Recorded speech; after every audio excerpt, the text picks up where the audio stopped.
अब ये सवाल सीजीएल प्री 2024 में पूछा गया कि एस का हिस्सा बताओ, और पी क्यू आर एस में एस का हिस्सा ही 3 का मल्टीपल था और पूरे सवाल के ऑप्शंस में केवल एक ही संख्या थी जो 3 से कट रही थी। तो हम ऐसे सवालों को भी पढ़ते नहीं है। डिविजिबिलिटी का रूल सिर्फ नंबर सिस्टम में नहीं लगता। अगर कोई सवाल रेशियो प्रपोर्शन में भी पूछा गया है कि पी क्यू आर एस के बीच 4 9 2 3 का अनुपात है, क्यू को आर से 560 अधिक मिले, लेकिन मैंने पता है कि एस को 3 का मल्टीपल मिला है और 3 से एक ही संख्या कट रही है, तो हम सीधे उत्तर निकाल पाते हैं। ये सवाल देखिए जरा, इसमें बी का हिस्सा पूछ रहा है और ये सवाल आप सोच रहे होगे मैंने ये सवाल आपको पहले भी पढ़ाया होगा प्री 2024 में, तब भी आप में से कई सारे गधों ने मुझसे ये कहा था सर ऑप्शन में 3 का दूसरा मल्टीपल हो तो।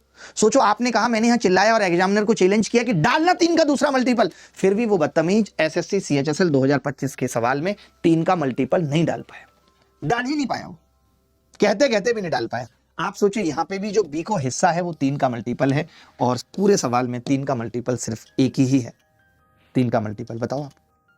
मैंने पहले भी ये बातें आपको बताई हैं। एसएससी सीएचएसएल मेंस 2024 में आया हुआ एक सवाल पूछ रहा हूं। जीवन में कभी भी एक बात याद रखना कि अगर 10% किसी चीज की कीमत कम हो गई, 10%, दुर्गा जी एक ही बात याद रखनी है, 10%। आप बताओ कोई भी चीज है और उसकी कीमत अगर 10% कम हो गई, कीमत यहां लिख लेता हूं, कीमत अगर किसी चीज की 10% कम हो गई तो 10% कम होने का मतलब ही है कि अब उसकी कीमत 90% रह गई। बताओ, एक्चुअली 90 में 9 आता है तो 9 का मल्टीपल उसकी कीमत रह गई है। जब कभी भी ऐसा सवाल दिखे कि आप किसी की कीमत को 10% कम कर रहे हैं या आपको पता चले कि 10% आपने डिस्काउंट दे दिया है, क्योंकि 10% डिस्काउंट देने के बाद भी कीमत 90% हो जाती है, यानी 9 का मल्टीपल। जब कभी ऐसा सवाल दिखे तो आपको कुछ नहीं देखना ऑप्शन में, सिर्फ 9 का मल्टीपल ढूंढना है। ये नहीं है 7 और दोनों, ये नहीं है, ये नहीं है, एक ही है जो 9 का मल्टीपल है। यही इस सवाल का उत्तर हुआ।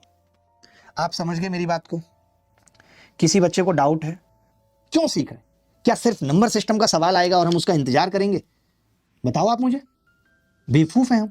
तो इन क्लासेस का यही फायदा है आपको कि आपको देखने को मिलेगा कि एक छोटी सी चीज जो आपने सीखी उसका इस्तेमाल क्या है। जैसे ये कह रहा है कि एक चादर का मूल्य 500 रुपए है, इसकी बिक्री के समय 10% की छूट दे दी। जैसी 10% की छूट इसने दी तो मैं समझ गया कि अब कीमत 90% रह गई है। उसके बाद कुछ भी किया हो, यानी जो भी विक्रय मूल्य होगा वो 9 का मल्टीपल होगा।